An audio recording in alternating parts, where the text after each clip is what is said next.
What's your ethnicity? Well, I'm half Italian, half Cuban. My mom is the Italian side and my dad is the Cuban side.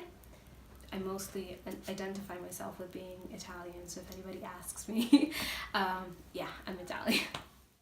In how many countries have you lived? So I've lived in 4 countries till now. This is my fourth country, so the Netherlands is the fourth. And I was born in England, London to be specific, and I lived there from pretty much when I was born until age 11. And then I moved to Italy for 6 years, and then I moved to Belgium for 4 years, and now I'm here. My mom was a diplomat, and that's why we used to move quite a lot. What was it like living in London? London was amazing. I was born in London, so I had my beginning of my life pretty much. I started off in London, so I used to go to public school there, and that was a very interesting experience that I remember very profoundly because I was in a very multi-ethnic, multicultural class. I'm a biracial person, and so those, let's say, starting years were very important to me to understand what the concepts of ethnicities were and how people relate to them. And there was this instance in school where one of my teachers probably caught on to me having a little bit of difficulty understanding why I was a little bit different from everybody else or from most of the kids there. And so she presented me with this book, and this book portrayed the story of this little girl and her being a mix between, black and white, just as I am. My mom is Caucasian, my dad is a black Hispanic man. So that was very interesting to me because it was the first instance in which I understood this kind of dynamic. What was it like moving to Italy? It was a very big jump. It was a very big step because by that point I had just turned 11, and not only that, but I had been living in London for such a long time, and I was fluent in speaking Italian, but I had no real academic basis for it, so I didn't know how to write or read in the language. What were the difficulties you have faced living in Italy? Having to learn a language pretty much from the basics at 11, to do so at a level that would permit me to continue my studies. It was a hard experience to go through. And it was very different to come to a place that was not that multicultural and not that diverse. I didn't fit in. I am biracial, and I had never really been into contact with other biracial people that were similar to me in some way in Italy by that age. So that was something that I had to go through, and I chose to tweak some things to be, more socially acceptable. Like, for example, this is not my hair. I'm fooling all ya. This is it is my hair, but I am curly haired. And when I was 12, I went and I got my first perm done because I wanted my hair to be sleek and straight, like all the other girls had. So it was very strange for me, weird period. What was the type of racism you faced in Italy? I've never had explicitly racist comments said to me, not really. When I was a kid, somebody or a few people asked my mom whether I was adopted, and that did hurt my feelings because I grew up pretty much only with my mom, and so to hear that, it was pretty hard. Once I started to develop again my ethnicity, perhaps, I don't know if it's an ethnicity thing, but I believe that it is genetics. I am quite a curvy girl, And so I was sexualized from a very young age. I would say 14, 15, I was already getting stared at quite a lot, and comments were made about my physique and how I looked. And when I started dating, around 15, 16, like that, I would get the impression that people were kind of tagging me as like the token exotic something, the racially ambiguous something, and it was interesting, it was different. And so I felt for a long period that I was being pretty much fetishized for the fact that you couldn't pinpoint exactly where I come from, and that was a little weird. So you moved to Brussels to finish high school. How are your high school years in Brussels? Brussels treated me really well.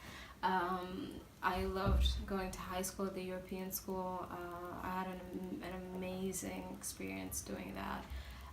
I would say mostly because I went from being the kind of the odd one out. Going to Brussels meant that I could be surrounded by a lot more international people, and it was amazing. I got to meet my best friend, and she's Bulgarian, and I would have never thought prior to that Bulgarians could have so much in common with Italians, for example.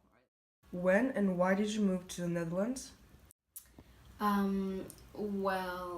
That's kind of interesting because this isn't my first time here. I came to the Netherlands to study about 2 years ago. So I got into Erasmus University, and I really liked it there. Everything was going quite fine. But unfortunately, a family member grew very ill in the time that I was there, and I decided to drop everything and go home, and I'm very glad that I did, because shortly this person passed away, and this person meant the entire world to me. So I'm very thankful that I was there in those last few moments. But yeah, so I came here, and then this tragedy happened.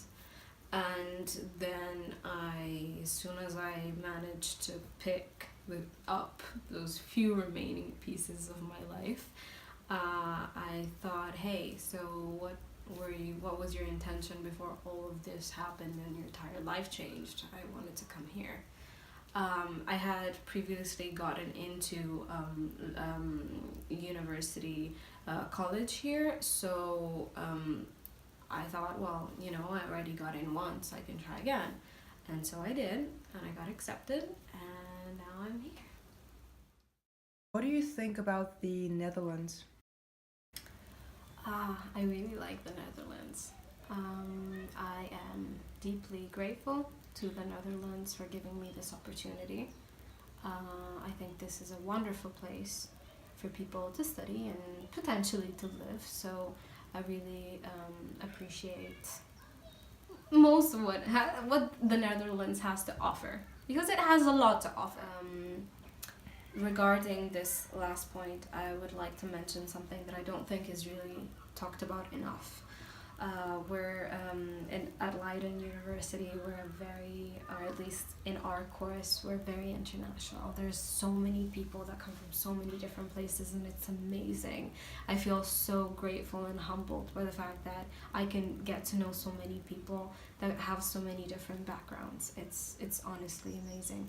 But there is one point that I think that is not really talked about as much, and that's how I think we, as international students, not taking anything away from people, the native students that come from the Netherlands, but talking specifically about people that come from other places, how difficult it can be for us to move here. It's a different country. Most of the time it's a different language.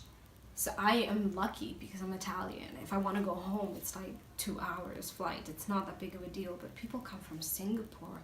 People come from India. People come from so many different places, and they can be extremely far. And for them to even feel a little homesick, I feel is so important to take it into consideration, because nobody or at least you can't do this lifestyle without being at least halfway determined. I'd take a moment to appreciate us internationals, because it's hard.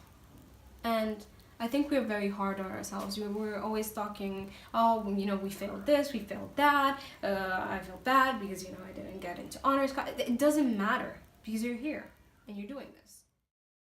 Which nationality or ethnicity do you identify as?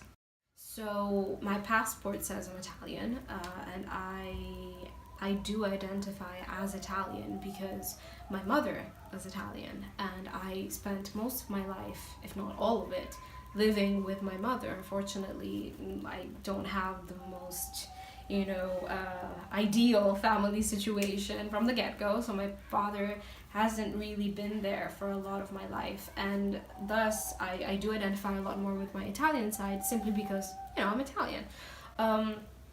But this is where the duality of being biracial kind of kicks in, leaves its mark, because I'm Italian, but people have been known to question my ethnicity and to, oh, I'm Italian. Oh, no, you're not.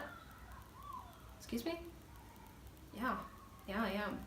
And it's hard to be biracial and knowing that you represent at least one or the other more, one of the other ethnicities more, because I look a lot more like my dad. If I were to parade myself around saying, hey, I'm Cuban, people would undoubtedly expect me to actually be Cuban, because I do look a lot more perhaps Latina than I do Italian, but at the same time, I don't have as much background on the culture of Cuba. So unfortunately, I'm just very ignorant, and I hope that in the future, I'll be able to investigate my roots a lot more, because I would love to. It's just I didn't really have the opportunity objectively. It wasn't something really handed down to me. So if somebody asks me, I'm Italian for the time being. Not just that, to be honest, even that has its problems, because yes, I'm Italian, but I have lived in 4 different countries. This is my 4th. So I've picked up so many different things, so many slight nuances from England to Belgium. The Netherlands is way too early to say. I've only been here for like a year. What I encountered is, because I've been moving for most of my life, if somebody were to ask me where is home, I would say where my things are, fundamentally, where I'm staying, where my things are in that precise moment, where my culture is, when I bring my things from Italy, when I do this and I do that little rituals or little acts that are very Italian, for example, those things to me are home. My family is home, but I don't have a particular place in which to say, oh, this is home, this is it. This place that I'm here, this is it. I can't do that, because home is everywhere. I still think about my house in Brussels. I still think about my house in England. I still have that. And I think that it's something that a lot of people who have the same lifestyle, granted, I think that I've been extremely privileged, because my mom being a diplomat, we could at least say, hey, we could stay in this place from 5 to 10 years. I know families that work in the military that cannot do that have to move continuously. And I think that's even worse. Like it has more of an impact on even how your brain develops, because to be completely honest, I don't even know if I can stay in the same place for more than 10 years. I've never done so. I don't know. I might get bored. I might, not to say that any place that I would be staying at is boring. No, it's just, you have that itchy feet. You need to go, you need to move about, because that's just how, at least I've been brought up and how I have lived my life. And I think that even though it's not common, I feel that perhaps a lot of people can relate to this, and fundamentally bringing home with them everywhere they go. Yeah.